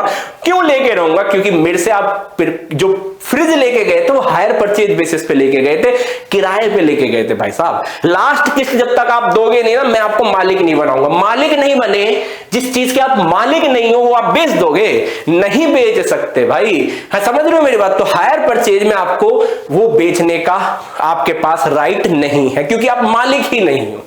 टैक्स की बात करें तो जब सेल होती है तभी टैक्स लग जाता है। हायर परचेज की बात करें तो यहां भाई सेल ही लास्ट इंस्टॉलमेंट पे मानी जाती है, लास्ट इंस्टॉलमेंट आएगी तभी सेल है, तो तभी टैक्स की बात की जाएगी, राइट। चलिए अगला पॉइंट आता है सेल एंड बेलमेंट। सेल क्या है? तो कह रहे the property in goods is transfer from the seller to the buyer. तो यहां पे जाए प्रॉपर्टी सेलर से, सेल की सिचुएशन में कह रहे सेलर से प्रॉपर्टी बायर पे ट्रांसफर हो जाती है। भाई मैंने आपको एसी बेचा, एसी मैं सेलर, आप बायर, मैंने आपको एक मूल्य पर बेचा, कॉन्ट्रैक्ट हुआ, मैंने आपको गुड्स दे दी, तो सेलर से एसी कहां चला गया? बायर के पास चला गया। यहां पे क्या कह रहा है? There is only transfer of possession, सिर्फ पोजेशन ट्रांसफर हुआ of goods the bailor to the bailee. हाँ जी, बेलर से बेली के पास चला जाता है, ठीक है। किस रीजन से? चाहे रीजन आपका सेफ कस्टडी हो या मैंने आपको यूज करने के लिए दी हो कोई चीज, ठीक है, कोई भी रीजन हो सकता है। दोनों में इंपॉर्टेंट क्या है? पहले वाले में ओनरशिप ट्रांसफर हुई है, दूसरे में नहीं हुई। मैंने कोई चीज दी है कि भाई कस्टडी में रख लो, आप अपनी सुरक्षा में रख लो, समझ रहे हो। ओनरशिप नहीं दी है मैंने आपको, तो बेलर से बेली के पास चीज गई है लेकिन ओनरशिप ट्रांसफर नहीं हुई है, पोजेशन गया है बस, ठीक है। दूसरा आता है the return of the goods in contract of sale is not possible. भाई मैंने आपको एसी दे दिया, आप मुझे थोड़ा ना 2 दिन बाद आके मजे नहीं आ रहे, हमारा मन नहीं है एसी लेने का, सर वापस ले लो। मैं नहीं लेने वाला वापस, नहीं है आपके पास राइट, है ना, आप मुझे वापस नहीं दे सकते। सेल हो गई, ownership transfer, tata bye bye, ठीक है। लेकिन इस केस में क्या होगा?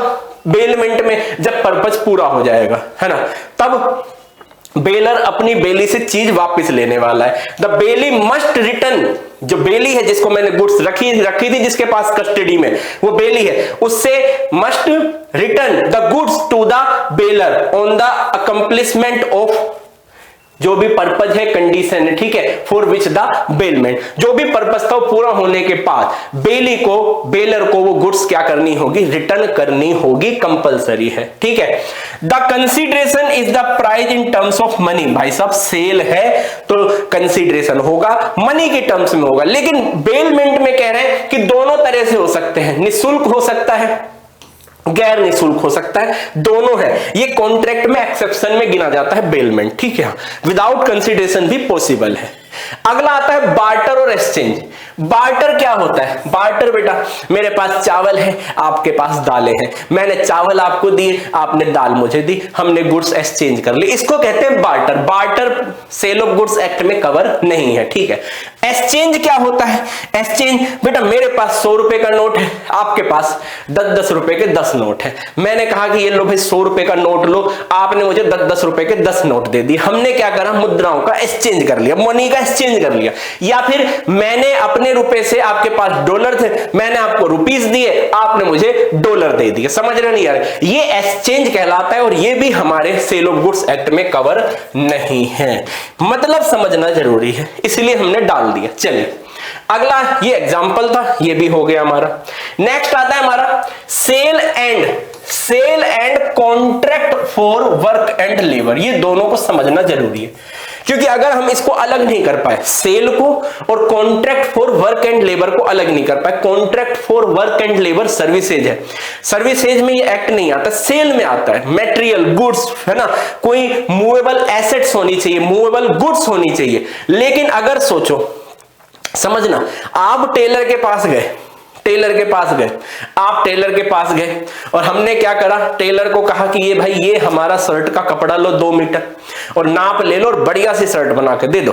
टेलर कह रहा भाई सब बिल्कुल बना के देंगे। उसने शर्ट बनाई, उसमें थोड़ा बहुत ये देखो बटन वटन लगाए हैं, थोड़ा कपड़ा भी लगाए हैं जो कॉलर में लगता है, जो भी है, ठीक है। और उसने थोड़ा बहुत मटेरियल लगाया, मोस्टली उसका वर्क लगा उसमें, जो उसके पास एक्सपीरियंस था, वर्क था, स्टिचिंग जो उसने करी है, कटिंग करी है, वो वर्क लगा। उसके बाद उन्होंने हमें शर्ट तैयार करके दे दी, हम उसे 500 रुपए सिलाई के दे आए।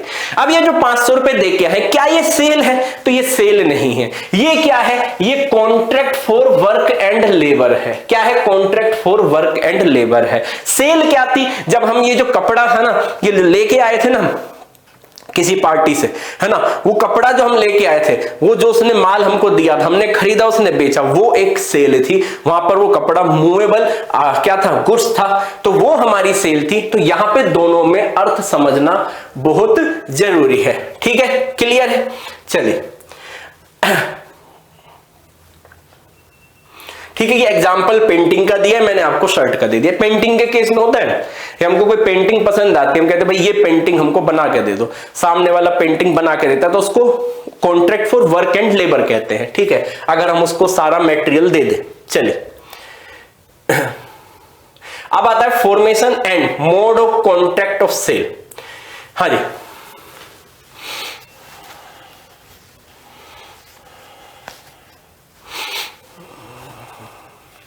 चलिए, तो इसमें कह रहा है formation and mode of contract of sale. A contract of sale is made by an offer to buy और sell by one person and acceptance of such offer by another person. भाई सेल ऑफ जो contract of sale है उसमें क्या होता है? उसमें एक व्यक्ति दूसरे व्यक्ति को क्या करता है? ऑफर करता है कि भाई मैं बेचने को तैयार हूं, दूसरा वाला खरीदने को तैयार है। तो एक ऑफर कर रहा है, एक एक्सेप्टेंस हो रही है, तो क्या बन गया? कॉन्ट्रैक्ट बन गया, दो पार्टी इन्वॉल्व हो गई, प्राइस है इसमें। And it made B in any of the following mode. और नीचे आपको कुछ मोड दे रखे हैं। पहला मोड क्या है? ध्यान से देखो, क्या क्या तरीके हो सकते हैं इसमें, है ना। सेक्शन देख लेना, सेक्शन 5 है और सब सेक्शन 1 है। कह रहे there may be immediately delivery of goods but the price to be paid at some future date। तो ये कह रहे हैं कि भाई ऐसा हो सकता है जब दो व्यक्तियों के बीच में कॉन्ट्रैक्ट हो रहा है, एक ऑफर कर रहा है, एक एक्सेप्टेंस दे रहा है, एक सेलर है, एक बायर है, ठीक है, गुड्स को बाय और सेल करने का कॉन्ट्रैक्ट ऑफ सेल है। तो उसमें कह रहे हैं कुछ तरीके हो सकते हैं कि गुड्स तो आपको तुरंत दे दी जाए, है ना। ये बोतल आप लेने आए, हमने कहा भाई साहब 2000 रुपए की बोतल है, ठंडा डालोगे ठंडा रहेगा, गर्म डालोगे गर्म रहेगा, है ना। तो हमने कहा ये बोतल है 2000 रुपए की। आपने कहा ठीक है सर, हमने आपको बोतल दे दी, डिलीवरी आपको दे दी, आप कह रहे पैसा हम बाद में देंगे। हमने कहा ठीक है। तो इस तरीके का हो सकता है, बिल्कुल हो सकता है। अगला कह रहा है there may be immediately payment of price but the delivery to the made. आपने कहा कि ठीक है, ये बोतल है ना, इसका कलर हमें पसंद नहीं आ रहा, हमें ब्लैक कलर में चाहिए। हमने कहा मंगा देंगे, लाओ भाई। तो आपने क्या करा? आपने 2000 रुपए हमें दे दी। हमने कहा ठीक है भाई, से सेल हो गई है, आप कल आ जाना, कल आपको बोतल मिल जाएगी, डिलीवरी आपको कल मिल जाएगी। समझ रहे हो? तो ऐसा हो सकता है, बिल्कुल हो सकता है। तीसरा कह रहे हैं there may be immediately payment of price and immediately, इसको कहते हैं कैश सेल्स। क्या कहते हैं इसको? Cash sales. कि दोनों ही साथ साथ हो जाए और काम निपट जाए, है ना। ये पकड़ो बोतल, लाओ पैसे, काम खत्म, दोनों साथों साथ हो गए, ठीक है, हाथों हाथ। चलिए, ये तीसरा तरीका हो गया। चौथा, the price and delivery of the goods may be postpone. ऐसा हो कि पैसे भी हम आपसे बाद में लेंगे, है ना, डिलीवरी भी हम बाद में देंगे, दोनों चीज बाद में होगी, लेकिन अभी सेल हो चुकी है, ठीक है, ऐसा भी हो सकता है। पांचवा कह रहे the price and delivery of the goods may be agree to be made in installment. Installment में डिलीवरी हो सकती है, बिल्कुल हो सकती है। बोतल की मत कर देना इंस्टॉलमेंट कि पहले ढक्कन देंगे फिर अंदर का कांच दे, ऐसा नहीं।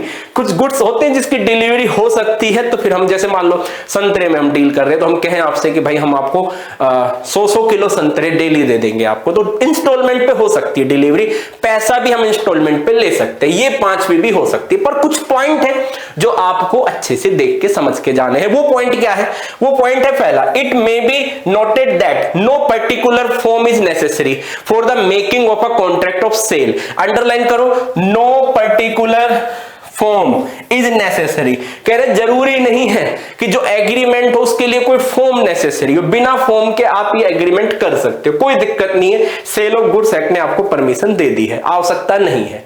It may be in any form, किसी भी फॉर्म में हो सकता है, जैसे हाँ अकाउंट ऑफ सेल में बी मेड, ठीक है मतलब आप सॉरी अकाउंट कॉन्ट्रैक्ट है, a contract of sale will be, कि आप कह रहे कि भाई कॉन्ट्रैक्ट कर लिया, मतलब रिटर्न में कर लिया हमने, कॉन्ट्रैक्ट रिटर्न में हो गया, है ना। वर्ड्स में हो सकता है, ओरल जिसको हम कहते हैं, ठीक है। पार्टली रिटर्न में हो जाए, पार्टली ओरल हो सकता है। तो किसी तरह से भी ये कॉन्ट्रैक्ट, इसका कोई स्पेसिफिक फॉर्म नहीं है ना, आवश्यकता भी नहीं है उसको करने की, है ना। और दूसरा कह रहे हैं कि अगर आप जो कॉन्ट्रैक्ट कर रहे हो, जो sale of contract of sale हो रहा है आपके बीच में, वो रिटर्न में हो सकता है, सारी बातें आप लिख लीजिए।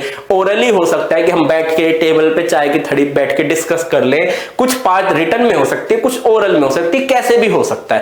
लेकिन अगर कोई स्पेसिफिक एक्ट है उसके संबंध में, may be imply from the conduct of the party, पार्टियों के आचरण से भी हो सकता है कि हम उसके इंप्लाइड जो उसका आचरण है उससे भी पता लगा सकते हैं कि हाँ भाई ये कॉन्ट्रैक्ट हो चुका है, ठीक है, कॉन्ट्रैक्ट ऑफ सेल हो गया है। लेकिन ध्यान रखना, अगर however if any particular mode is prescribed by any law, अगर कोई लॉ में मोड दे रखा है, तरीका दे रखा है, फिर हम उसको तोड़ नहीं सकते ना, फिर तो उल्लंघन हो जाएगा, वोलेशन ऑफ एक्ट हो जाएगा।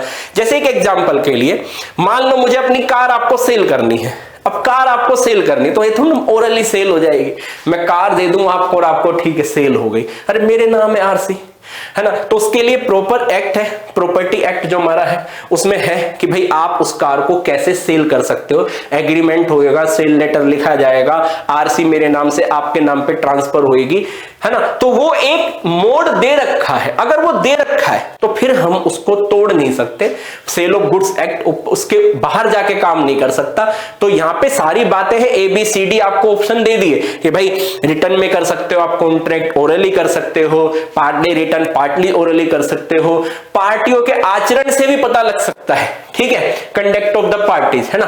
तो ये सारी बातें हो सकती है। लेकिन अगर कोई आप जिस गुड्स में डील कर रहे हो उसके संबंध में कोई लॉ है, मोड, उसमें कोई मैनर दे रखा है, कोई तरीका दे रखा है, तो आप उससे बाहर नहीं जा सकते, फिर आपको उस तरीके को फॉलो करना पड़ेगा, ठीक है। तो however if any particular mode is prescribed by any law then the contract of sale must be made in that particular mode, जो दे रखा है उसी तरीके से आपको करना होगा।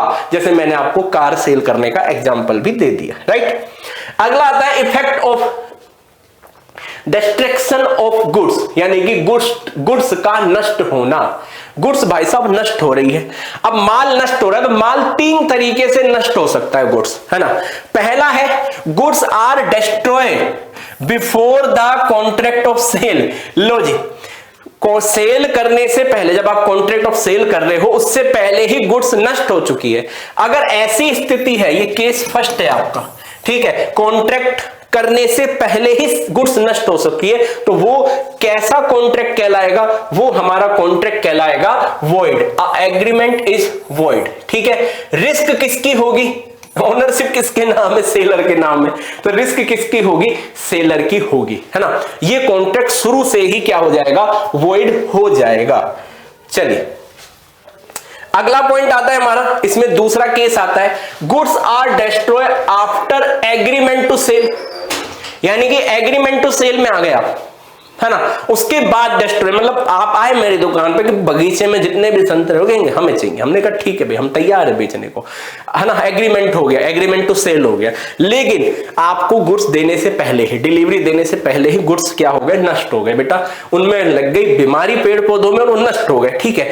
अब बिफोर सेल यानी कि सेल से पहले पहले, ऐसे में क्या होगा, ऐसे में भी गुड्स हमारा कॉन्ट्रैक्ट बिकम क्या हो जाएगा, वॉइड हो जाएगा, ठीक है। तो यहां पे एग्रीमेंट क्या हो गया, वॉइड आ गया, यानी कि शुरू से ही वॉइड हो गया, यहां पे कॉन्ट्रैक्ट हो गया था लेकिन बाद में जाके क्या हो गया, वो वॉइड हो गया। अब वॉइड हो गया तो रिस्क किसकी है, रिस्क किसकी, रिस्क बताओ, रिस्क किसकी है, क्या सेल हो गई थी, नहीं, मेरे बगीचे में संतरे मेरे ही नाम है, सेल हुई नहीं थी तो भाई रिस्क मुझे ही झेलनी है ना। लेकिन जो भाई जिस पार्टी को नुकसान हुआ है, जो दूसरी पार्टी है, पीड़ित पक्ष है, जो आप हो जिन्होंने संतरे का ऑर्डर दिया था, वो मुझसे क्लेम कर सकते हैं, उनके पास राइट है, ठीक है, वो क्लेम दावा कर सकते हैं, पीड़ित पक्ष क्षति का क्या कर सकता है, दावा कर सकता है, राइट।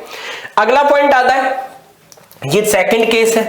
तीसरा केस आता है, goods are destroy after the contract of cell.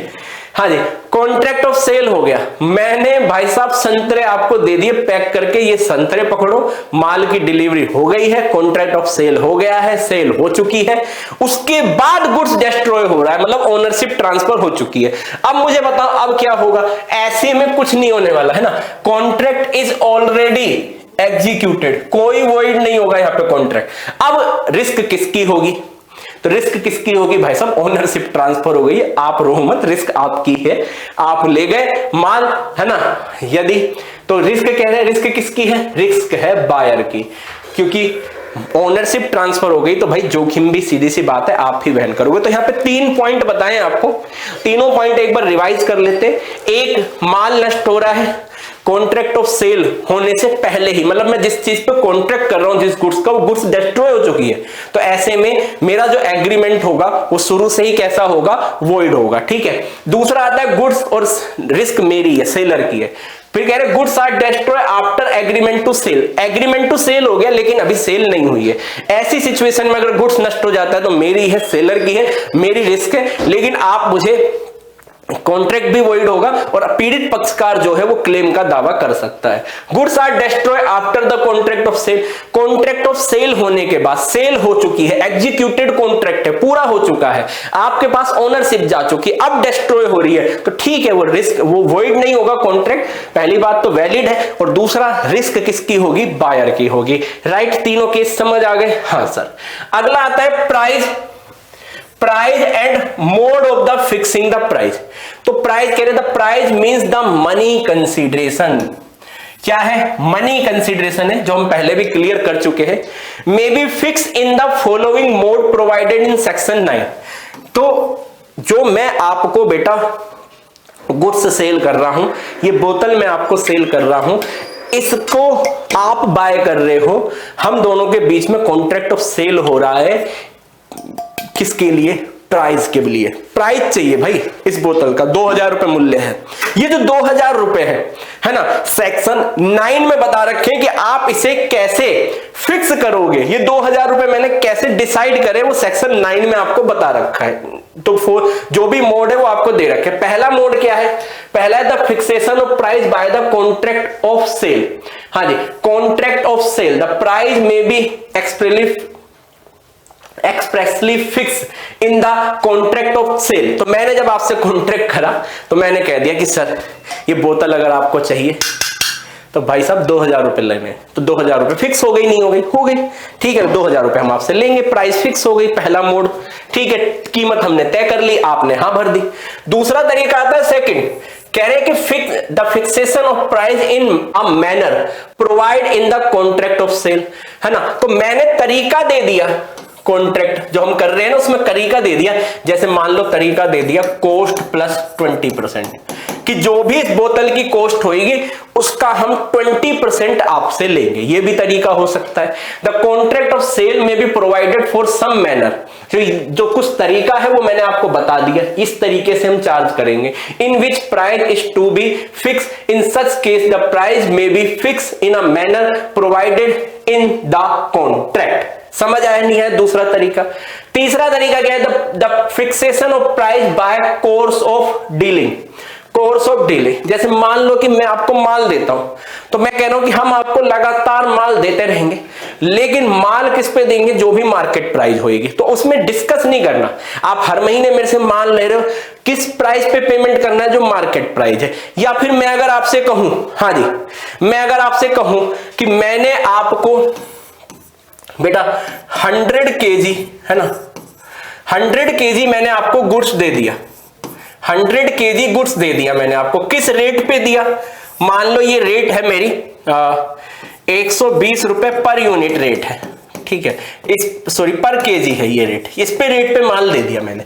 फिर आपने मेरे से 20 किलो माल और मंगाया, अब 20 किलो माल मंगाया तो उस पे पैसे नहीं बताए मैंने, तो फिर क्या होगा, the fixation of price bye course of dealing, है ना, कीमत का निर्धारण कैसा हो रहा है, लेन देन के दौरान हो रहा है। मतलब मैंने पहले जो आपको माल दिया सेम क्वालिटी का 100 केजी, वो मैंने आपको 120 रुपए पर केजी दिया, आपने मेरे से 20 किलो माल और लिया, तो फिर वो भी कितने रुपए किलो होगा, 120 रुपए किलो होगा। समझ आया नहीं है? तो इस तरह से हम फिक्स कर सकते हैं। चौथे नंबर पे आता है the fixation of reasonable price. Reasonable price पे फिक्स कर सकते, समटाइम जो ऊपर मोड दे रखे हैं आपको 3 कि भाई कॉन्ट्रैक्ट के टाइम फिक्स कर लो, बोतल आए लेने, मैंने कहा 2000 की, आपने कहा ठीक है, हमने कहा फिक्स हो गया कॉन्ट्रैक्ट के टाइम। दूसरा मोड दिया कि कोई एक मैनर, कोई तरीका बता दे हम कॉन्ट्रैक्ट ऑफ सेल में, जैसे कॉस्ट प्लस प्रॉफिट का। तीसरा दिया, हमने कहा कि भाई लेन देन के तरीके से भी डिसाइड हो सकता है कि लेन देन किस तरीके से हो रहा है, उससे भी पता लग सकता है। चौथा कह रहे हैं कि मान लो ऊपर कोई भी तरीके से प्राइस फिक्स हुआ ही नहीं, हो ही नहीं रहा है, तो फिर ऐसी कंडीशन में क्या करेंगे, तो वहां पे रीजनेबल प्राइस होगा। रीजनेबल प्राइस का मतलब भाई जब कैसे भी प्राइस डिसाइड नहीं हो रहा तो मार्केट प्राइस देनी पड़ेगी, तो बायर को, सेलर को क्या देनी पड़ेगी, जो उस गुड्स की रीजनेबल प्राइस है, मींस मार्केट प्राइस इन्वॉल्व हो जाएगी। ठीक है, तो कह रहे हैं sometime none of the above principle is applicable. जो ऊपर जो प्रिंसिपल बताए 3 वो एप्लीकेबल नहीं है। कह रहे in such case the buyer shall pay to the seller responsible, reasonable, है ना, रीजनेबल प्राइस। कैसे reasonable price, the terms reasonable price is a question of the fact which depend on the circumstance of this particular case. वो particular कोई case से संबंध में जो भी सर्कमटेंस होगी वो सारे उस पे इफेक्ट डालेंगे। क्लियर है? तो ऐसे मामलों में खरीदार को विक्रेता को उचित मूल्य का भुगतान करना होगा। उचित कीमत शब्द तत्व का प्रश्न है जो प्रत्येक विशेष मामले परिस्थितियों पर क्या करेगा, निर्भर करेगा। तो बेसिकली मार्केट प्राइस ही होगी। ठीक है, हाँ, जो देनी पड़ेगी बायर को, अगर ऊपर किसी भी तरीके से फिक्स नहीं होता है। अगला आता है the fixation of price by third party. अब थर्ड पार्टी, सर ये क्या बात हुई, मैं सेल कर रहा हूं, आप बाय कर रहे हो, थर्ड पार्टी क्यों फिक्स करेगी? क्योंकि कई बार क्या ऐसी जगह हम डील कर रहे होते हैं जहां पे बायर को नॉलेज ही नहीं है। मान लो कोई मैं आपको इक्विपमेंट सेल कर रहा हूं, कोई मशीन है, कोई टेक्नोलॉजी सेल कर रहा हूं, बायर कह रहा है कि ठीक है ले लेंगे, लेकिन हमें कैसे पता कि आप जो प्राइस बता रहे हो वो सही है नहीं है? तो हम कह रहे हैं कि हम किसी स्पेशलिस्ट को बुलाएंगे और उससे प्राइस डिसाइड कराएंगे, वो जो प्राइस फिक्स कर देगा फिर हम आपको दे देंगे। ठीक है, तो मैं हाँ भर देता हूं, मैंने कहा ठीक है सर, आप बुला लो, जिस टेक्नीशियन को बुलाना है बुला लो, बैठ के थर्ड पार्टी से हम डिसाइड करवा लेंगे। तो समझ आया नहीं है? तो थर्ड पार्टी भी डिसाइड कर सकती है। अब थर्ड पार्टी डिसाइड करेगी तो या तो वो डिसाइड कर पाएगी या वो नहीं कर पाएगी। मान लो वो फेल हो जाती है, however such party fail to make valuation the contract. Underline करो फेल को, कि वो फेल हो जाती है, वो डिसाइड नहीं कर पाती है, तो कॉन्ट्रैक्ट कैसा हो जाएगा, कॉन्ट्रैक्ट बिकम वॉइड हो जाएगा। ठीक है, कॉन्ट्रैक्ट क्या हो जाएगा, क्योंकि प्राइस ही नहीं है, प्राइस नहीं है तो कॉन्ट्रैक्ट नहीं हो सकता। थर्ड पार्टी ने आके हाथ खड़े कर दिए, भाई हम डिसाइड नहीं कर सकते। ठीक है, but if the buyer has receive the goods and has appropriate them the become bound to pay reasonable price. लेकिन बायर ने तो ले ली गुड्स, और गुड्स लेके उसको एप्रोप्रिएट यानी कि उसको अच्छे से उपयोग कर लिया। अब but if the buyer has receive the goods, receive कर ली बायर ने, यहां थर्ड पार्टी फेल हो गई, वो पे डिसाइड ही नहीं कर पा रही प्राइस क्या है, और उसको यूज भी कर लिया, तो ऐसी कंडीशन में वो बाउंड होगा बायर, क्या, रीजनेबल प्राइस देने के लिए क्या होगा, बाउंड होगा, और उस टाइम की जो सर्कमटेंसेज है वो उसको इफेक्ट करेगी, जो भी है ना। ठीक है, समझ आया नहीं है? तो जब थर्ड पार्टी को हमने बुलाया और वो फेल हो गया डिसाइड करने में, तो वो कॉन्ट्रैक्ट क्या हो जाएगा, वॉइड हो जाएगा। कॉन्ट्रैक्ट क्या हो जाएगा, वॉइड हो जाएगा। और ऐसी कंडीशन में हाँ जी, ऐसी कंडीशन में अगर बायर ने उस गुड्स को यूज कर लिया है तो फिर बायर को रीजनेबल प्राइस देनी पड़ेगी। फिर कह रहे समटाइम ऐसा भी हो सकता है, sometime the third party is influence, भाई साहब थर्ड पार्टी को बुलाया, उसको इन्फ्लुएंस कर लिया, है ना, सम्मोहित कर लिया कि भाई हमारे जाल में फंस जा तू और हम जो कहें वो प्राइस तू बता दे, तो इन्फ्लुएंस कर लिया या फिर प्रिवेंट यानी कि उसे रोका जा रहा है ना, या तो उसे प्रभावित कर लिया उसके डिसीजन को, या फिर उसे हम रोक रहे हैं बाय द बायर और द सेलर, या तो बायर रोक रहा है या फिर सेलर रोक रहा है। थर्ड पार्टी को बुलाया, उसके ऊपर जादू टोटका कर दिया कि भाई हम जो कहें वही प्राइस आपको बतानी है, या फिर उसे प्राइस बताने से रोका जा रहा है। मतलब यहां पे थर्ड पार्टी को उसका राइट यूज करने ही नहीं दिया जा रहा, वो स्वतंत्र ही नहीं है, या तो बायर ऐसी गलती कर रहा है, फ्रॉड कर रहा है, या फिर सेलर कर रहा है, ठीक है, प्राइस फिक्स कराने में। तो ऐसी सिचुएशन में क्या होगा, इन such case the innocent party may recover damage from the defaulting party। तो डिफॉल्टिंग पार्टी से जो बेटा इनोसेंट है, ठीक है, अगर सेलर ऐसा कर रहा है थर्ड पार्टी को, उसको लेके साइड में ले जाके लगा दिया बेटा कट्टा उसके, कह रहे कि भाई साहब ये जो मशीन बेच रहे हैं ना 10 लाख रुपए बताने इसके, नहीं तो शाम तक घर नहीं पहुंच पाओगे, है ना, समझ गए? हाँ जी बिल्कुल समझ गए। हाँ जी, कहां की बात कर रहा हूं मैं, कमेंट्स करके बता देना। तो सेलर ने धमकी दे दी बेटा उसको वो बेचारा कहां पर है, वो है नहीं चीज 6 लाख रुपए की, उसको पता है, लेकिन बायर से क्या कह रहा है, भाई साहब ये तो 10 लाख रुपए की, कितने की, 10 लाख की। तो अगर ऐसे में सेलर इन्फ्लुएंस करता है थर्ड पार्टी को तो बायर के पास राइट मिल जाता है, बायर भाई इनोसेंट पार्टी हो गई तो वो डिफॉल्टिंग पार्टी से क्या कर सकता है, डैमेज रिकवर कर सकता है। समझ गया? बाद में जाके मामला कोर्ट में चला जाएगा, राइट? हाँ जी, बस अब खत्म करते हैं हम इसको। हाँ जी, ये मैंने एग्जाम्पल आपको करा दिए, लीजिए सारे एग्जाम्पल हो गए, ये लास्ट टॉपिक था हमारा। तो फर्स्ट यूनिट हमारी हो गई है समाप्त। तो कैसा लगा आपको, है ना, लेक्चर? कमेंट्स करके जरूर बताना। रिवीजन भी कराया है, वापस से कुछ पॉइंट रह गए थे, कुछ फैक्ट रह गए थे, सेक्शंस, वो आज हमने डिस्कस करिए। पहली यूनिट हो गई है, चैप्टर नहीं हुआ है, चैप्टर डेप्थ में है, ठीक है सर, पूरा चैप्टर करना है। हाँ बेटा, पूरा चैप्टर करोगे ना तो रिस्क कवर हो जाएगी, क्योंकि देखो cell of goods act they तो रखा है सिलेबस में, तो ज्यादा बड़ा नहीं है, 4 यूनिट है ना, 2 लेक्चर हो गए, 2-3 लेक्चर और प्रोवाइड होंगे, पूरी यूनिट आपकी कवर हो जाएगी। तो मिलते हैं नेक्स्ट यूनिट में, पढ़ते रहिए, आगे बढ़ते रहिए, सफलता सुनिश्चित है उत्कर्ष के साथ। Bye bye, take care.